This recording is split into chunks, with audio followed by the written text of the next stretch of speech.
Today, we're discussing the case of a 25-year-old nurse whose only desire was to serve those in need and live a happy, normal life. However, on the night of November 27th, her life took a drastic turn due to the actions of a man, plunging her into a 42-year-long nightmare. This incident sent shockwaves not only across India, but also across the world. This is the case of Aruna Shanbaug.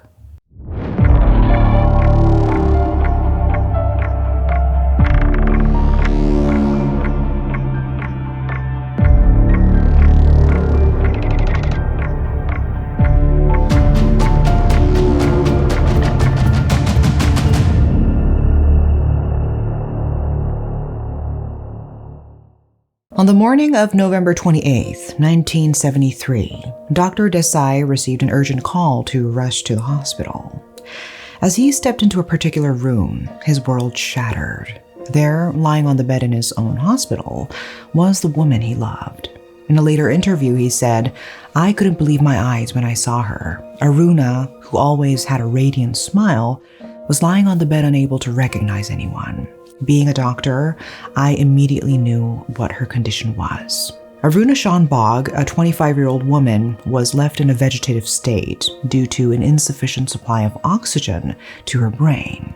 She was unable to move, speak, or see. Her cervical cord was shattered, and her brainstem was damaged, rendering her completely blind, as her occipital lobe was also affected. She was essentially brain dead. There were also signs of severe sexual assault on her body. Although her heart was still beating, there were hardly any signs of life left in her. Every doctor who saw her that day, including Dr. Desai, who was to be her husband, knew without a doubt that there was no hope for recovery. So what could have possibly occurred in the span of 24 hours that drastically changed this young woman's life?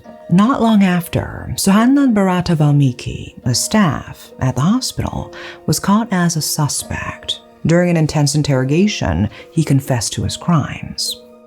Ms. Shanbaug was a newly engaged 25-year-old nurse when, at the end of the workday on November 27, 1973, she went down to the hospital basement where there was a dog lab in which animal experiments took place.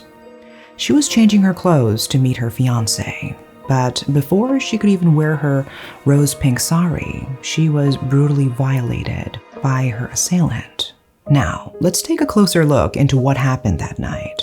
The following is mostly based on Suhanlal's account, so keep that in mind. On the evening of November 27, 1973, Aruna was on duty at the hospital when ward boy Suhanlal Bharata Valmiki approached her with a request for leave. His mother-in-law was severely ill in his village, and both he and his wife wished to visit her. Aruna had the authority to approve his leave application, and Suhanlal was certain that she, who had always made his work at the hospital unbearable, would cause problems that night. Aruna knew of his fear of dogs, yet she frequently tasked him with cleaning the dogs' cages or feeding them, even when other ward boys were available. He stated, "I lodged complaints about her, but no one paid heed. After all, who listens to a cleaner?" So when he approached Aruna that night to request leave, she flatly refused. She threatened to file a written complaint against him if he took the leave, accusing him of neglecting his duties and stealing dog food from the hospital. Suhanlal denied having stolen any food. Suhanlal, afraid of dogs, questioned why he would steal something he couldn't even use for himself. He alleged that he had seen Aruna playing cards with other ward boys and nurses during her working hours. He retaliated by threatening to file a complaint against her for neglecting her duties if she complained about him. This threat sparked a physical fight between the two while they were alone in the hospital basement late at night. As she stood her ground, his anger escalated. In a fit of rage, he grabbed a metal dog collar, fastened it around her neck, choked her, and assaulted her. He denied sexual assault, but the evidence on her body suggested otherwise. After the assault, he stripped her of her jewelry, left her unclothed in the basement, fled the hospital, and went into hiding. This portrayal of Aruna as being hostile towards Sohanlal from the beginning is entirely based on his account, and there is no evidence to substantiate it. But also, there is no proof to confirm that Aruna and he shared a cordial relationship. Aruna was left in the hospital basement for 11 hours, lying in a pool of her own blood and vomit, until the cleaning staff discovered her the next morning at 7:45 a.m. and alerted the rest of the hospital. With each passing minute after the assault, her chances of reclaiming her life diminished. After 11 hours, it was too late. After that incident, she remained in a vegetative state. It crippled her for life. Aruna Shanbaug was born into a Konkani Brahmin family on June 1st, 1948, in a small rural village of Haldipur, Karnataka, India. She was the second youngest in a large family of 6 brothers and 3 sisters. Being the only one in her family to complete 12th grade, she was the most educated in her family and her village. With bigger dreams, she moved to Mumbai. Aruna prepared for her nursing exams there, passed the exam, and started her career as a junior nurse at King Edward Memorial Hospital in Parel, Mumbai. Starting her hospital work on February 15, 1966, she quickly advanced to the neurosurgery division within 3 years, a feat that usually takes up to a decade of experience in such a prestigious hospital. Aruna was always the go-to person for doctors, performing the most complex surgeries. She never shied away from her duties and was always ready to assist, whether it was early morning or late at night. Later, she moved to the dog surgery division, caring for dogs used in medical experiments. She found this work fulfilling and meaningful. Her colleagues complimented her work ethic, and her patients appreciated her compassionate care. Aruna and Dr. Pratap Desai fell in love. By 1973, he had finished his residency and started working at the same hospital as a senior registrar. That same year, Aruna and Dr. Desai decided to get married. They began saving money to buy a house and start a new life together. At the time of the assault, Aruna was engaged to him. And before they could even tie the knot, she ended up in a horrific state. At that time, it was the hospital's duty to file a case of sexual offenses against their own employee. But this was in the 1970s, a time when it was often preferred not to report that type of cases to avoid the stigma attached to it. Reporting the case would have brought dishonor to Aruna and shame to her family. So the hospital, thinking it was acting in Aruna's best interest, filed a case against Sohanlal for assault and robbery rather than for sexual offenses. Sohanlal expressed deep regret for his actions, seeking forgiveness from Aruna and God. But he claimed he didn't violate her, stating it was a physical fight that got out of hand and someone else might have done that to her after he left. Also, under the prevailing Indian laws at the time, sodomy wasn't classified as sexual assault. Consequently, he was not convicted of sexual offenses that resulted in her vegetative state that could have warranted life imprisonment under the Indian Penal Code. He eventually served 2 simultaneous 7-year sentences for assault and robbery before being released in 1980. Aruna was in pain, unable to fully understand her surroundings, being force-fed daily, bathed and cleaned by others, and incapable of expressing any desires or needs. No one could truly imagine what life was like for Aruna in her condition. In the 1980s, the Municipal Corporation of Greater Mumbai tried to relocate Aruna from the KEM hospital to free up the bed she had been occupying for 7 years.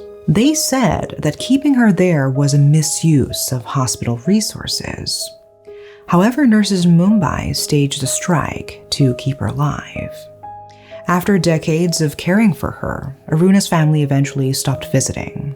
Her sister and her sister's children had made their best efforts for a while, but ultimately, they moved on with their lives. It is known that her fiancé, Dr. Desai, resigned from his position at the hospital a year after the assault. He continued to visit her regularly for 3 years after that dreadful night, talking with her, caring for her, and spending time by her side. He shared, "I would try to communicate with her each time, but her condition remained unchanged, and it was quite distressing to see her in that state." By 1977, he had fallen in love again and married another woman, and he moved on with his life. In 2011, a petition was presented in court by journalist and author Pinky Virani, requesting approval for euthanasia for Aruna Shanbaug. The court was informed about Aruna's condition. She was surviving solely on pureed food, had fragile bones susceptible to fractures, contorted wrists, deteriorated teeth, and skin that resembled papier-mâché stretched over a skeleton. The petitioner claimed that there was absolutely no chance of any improvement in her condition, and she had been lying on a bed in the hospital like a lifeless creature for 36 years. The plea requested permission to allow her to pass away peacefully and instructed the hospital to stop feeding Aruna. However, hospital authorities informed the court that Aruna could accept food, respond to facial expressions, and sometimes respond to commands by making sounds. The nurses' protests were successful, and Aruna continued to occupy the hospital bed for 42 years after the attack. The court sided with the KEM hospital staff, who cared for Aruna day and night for many years. Following the Supreme Court's decision that the nurses had the authority to make the decision whether to remove life support or not, the hospital staff celebrated what they termed a rebirth for Aruna. A senior nurse at the hospital stepped forward to say, "We have to tend to her just like a small child at home. She only keeps aging like any of us. She doesn't create any problems for us. We take turns looking after her, and we love to care for her. How can anybody think of taking her life?" But was that the best for Aruna? Aruna Shanbaug's case sparked an outpouring of sympathy on Twitter. Many believe she should have been allowed to pass away much earlier. The absence to the right to die in India's legal system compounded her suffering. Some users argue that her case represents everything wrong with India's society. Her story reignited the debate on euthanasia, making us reflect on the right to die. She had become a sort of possession for the hospital, unable to let her go.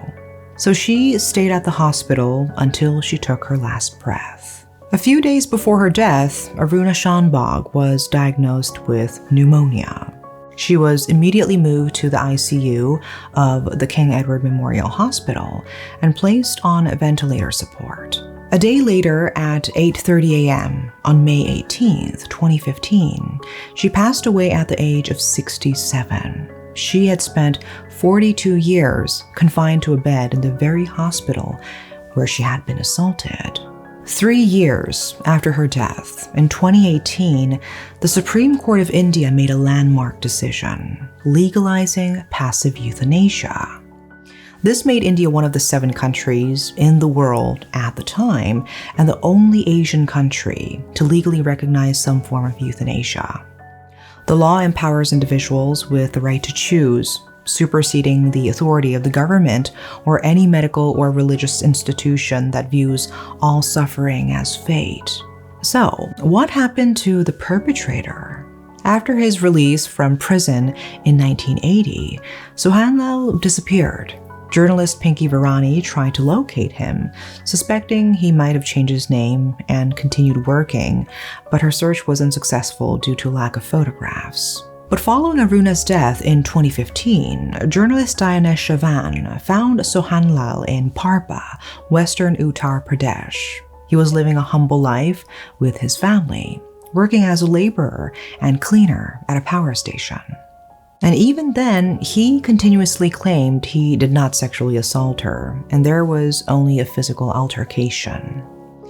Aruna Shanbaug's life was tragically altered by the brutal assault she suffered at the hands of Sohanlal, who in turn became a victim of his own actions. Pinky Virani wrote a nonfiction book called Aruna's Story in 1988, which explores Aruna's case in detail. After she passed, Pinky Virani expressed, "My broken, battered baby bird finally flew away," and she gave India a passive euthanasia law before doing so. Despite her suffering, Aruna's legacy influenced significant legal and ethical changes in India regarding end-of-life care and euthanasia. Her case was a catalyst for profound legal, societal, and cultural changes, especially concerning the rights and care of patients in vegetative states. Her life, dedicated to caring for others, continues to inspire crucial conversations and necessary legal reforms. Our hearts go out to Aruna, a dedicated nurse whose dreams were tragically cut short. Her legacy lives on, ensuring her suffering was not in vain. That's all for today. Thanks for watching.